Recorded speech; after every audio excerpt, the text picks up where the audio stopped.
Hey Internet, it's RJ. Welcome back. Thanks for tuning into the show today. Now today's episode, if you are a recent graduate or someone looking to pay down their student loans, then Sallie may have the credit cards to fit your needs. So of course we will talk about Sallie Mae as a company. We'll talk about these cards' earnings, rewards, structures, and redemptions. We'll touch on the cards themselves. Of course there are 3 of them, and we'll come out on the other end figuring out if one of these 3 cards is your best path forward to pay down your student loans faster, or you should look elsewhere. So of course, if that sounds interesting to you, then go ahead, press the subscribe button, and let's get to work. Now when it comes to it, Sallie Mae, they're best known again for the education student loan products. However, like most financial companies do, they technically have like a banking arm. They do offer regular banking products, high yield savings accounts, stuff maybe targeted at students, and then of course credit cards as well. So again, let's take a look at the classic Did You Know slide to get to know them better before we jump into the earnings and rewards. And here we have it. They really started out as Student Loan Marketing Association. That's a mouthful to say. Now SLM Corporation, of course better known as Sallie Mae these days. They started in 1972 as a government-sponsored enterprise. However, they went fully private in 2004 when Congress ended their federal charter. Now, they did spin off Navient back in 2004 as well. Navient is a student loan servicer, right? So they collect the payments, manage all that kind of stuff. They're actually the biggest servicer of federal loans. So again, the government already had that relationship with Sallie and then Navient, so it looks like they kept it. They also operate as a collector for other loans as well, especially the Department of Education. So again, 2 separate companies, but you can clearly see how they probably benefit from having that existing relationship with the government, having started as a GSC. Now, of course, again, they do have a bunch of other banking products, but again, we're most interested in the credit cards. Again, there are 3 of them. The gist of it is these are focused on potentially helping you pay back your student loans quicker. So let's take a look at this. First, we need to understand the earnings and redemptions. And so here you have it on screen. They're going to be cashback cards. Again, there's 3 of them. Your redemptions are going to be limited to statement credits, ACH to a bank account, or redeemed towards student loans. There's no travel, there's no gift cards, anything like that. Now, it is important to note, on their site, they do say redeem towards any student loan, right? They don't specify a list of services or anything like that. They literally say any student loan. Now, there's a $25 minimum redemption each time you want to cash out, which is very annoying. The rewards don't expire, which is nice. And then the rewards can't be combined. So if you go through their terms and conditions, they at least list, hey, the rewards can't be combined. So what I assume they're getting at is really saying like, hey, you can't take all 3 cards and pool the rewards or something like that. But I don't really think that's going to be that big of a deal. So that's how the cards work. Again, obviously geared at paying down student loans. So let's take a look at the cards themselves. Again, 3 of them, all on the personal side of the house. So we'll start off with the student card that they have, and that is the Ignite for Students. So clocking in at a $0 annual fee, your multipliers here are going to be a classic 1% back on all purchases. However, if you go down to the benefits section, you can get 25% cash boost after 6 on-time payments. So really, again, because this is a student card, they're trying to encourage you to, start out as a student making your credit card payment on time. And once you've done 6 of them, you could basically think of this as a 1.25x cashback card. So that's a little bit of a bump to, encourage, good payment behavior early on in the game. This card also does offer a level of cell phone insurance because as all these cards do, they operate on the MasterCard network, so they are bringing over that network benefit. Now, in addition to that, you have the Accelerate card. So no annual fee here. Your multipliers here are going to be a classic 1.5x on all purchases. Now, the benefits here is where it gets a little bit interesting. Of course, they're bringing over that cell phone insurance as well. That'll be a staple of all the cards.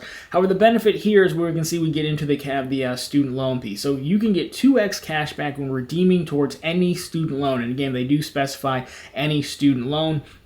So I believe how it works here, reading through the terms and conditions, the card's always going to earn 1.5x, but then when you go to cash out towards a student loan, you'll probably have to link, your account with whatever servicer they have to this one. And then once you make the redemption, they will go ahead and add the remaining cash back as basically an additional payment, get you that additional 0.5% back. That's how it looks like it's going to work. So next up, we have the Evolve card. So there's no annual fee here. This one does get a little bit interesting. So you're going to get, 2x back based on your 2 highest spend categories, and I believe this is going to be monthly, and then 1.5x on all other purchases. So if you go through the categories, they do have a wide range. You have automotive, dining, entertainment, gas stations, grocery and drug stores are included as one, healthcare, home improvement, personal services, professional services, retail and outlet stores, schools and government, utilities, and wholesale clubs. Now, if you go on their site, you can go in the terms and conditions, they do give you an example of each one of these categories. And of course, your benefits here are going to be cell phone insurance as well. Those are going to be the 3 Sallie Mae cards. Now, overall, you could take this any number of ways. On the surface, I do like the fact they're saying, hey, look, student loans, they're obviously very expensive, again, depending on when you're watching this, but as we get towards the end of 2022, when this is being recorded, student loans have been in deferment without interest for a lot of people due to, the government stepping in or the pandemic and things like that, but that is coming off the books eventually. Well, they keep saying it, but it'll probably be off the books by the time you're watching it, which means it's time to start repaying student loans. And the concept alone, I do like, because the concept with credit cards is, you have to buy things, right? Most people use a credit card anyway, so you might as well get rewards on money you already have to spend, and then you can get the cash back and use it for various things, travel related stuff like that, right? But in this case, you have a loan, it's probably sizable. I can use money I'm already going to spend, earn the rewards, and make an extra contribution to that maybe once a year. That's probably the way to do it. I mean, you could do it monthly if you wanted to, but with that $25 minimum redemption, probably looking at yearly. So, there you go, right? That in itself is not a bad concept. The issue with the cards is that they're not ultra competitive, right? So 2% is like the highest you can get. If you're going to redeem towards student loans, it's going to be 2%, which again is the only real use case. I don't think anyone should get these if they're not trying to go after student loans. And then the Evolve card, again, with its categories, getting 2% back on your 2 highest spend categories. It's a nice attempt, but the cards simply aren't competitive, right? And so there's another competitor in the market to these called the Laurel Road Student Loan Cashback Card that gives you a blanket 2%, when redeeming towards student loans as well, except you don't have to do the guessing with the high category and anything like that.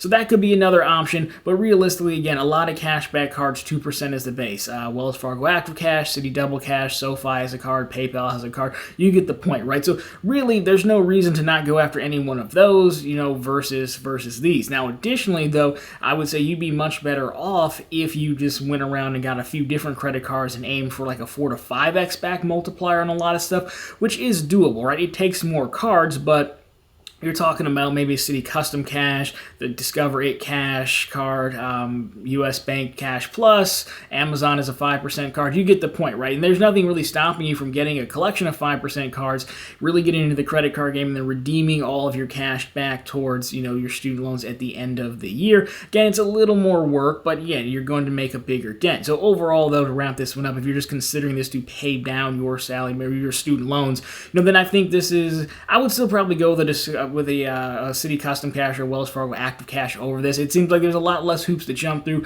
They're less restrictive, right? It's just a blanket 2%. You don't have to play the guessing game of the category or, have a 1.5% card sometimes with a $25, limit to redeem. The Citi Double Cash doesn't have a minimum anymore. They got rid of that. So I would probably go that route, but either way, I like the concept of, using cash back to pay down your student loans. Anyways, guys, if you have these cards, if you've been using this, let us know your thoughts down below. Of course, if you like this one, drop me a thumbs up down below. If you found it particularly interesting, consider subscribing to the channel. Again, posting content just like this every Monday, Wednesday, and Friday. Of course, right back here every Sunday with all the news you can use in the week that was in credit and finance. Again, question for you guys is, let me know down below how you attack your student loans. Do you use credit cards as a way to kind of make extra payments towards them, cutting that principal basically with using free money almost based on money because you have to spend the money anyways? And if so, what card setup are you using? I think you'd help a lot of people with that info down below. But anyways, guys, that's going to do it for this one. As always, thank you so much for watching. I'll talk to you very soon in the next one.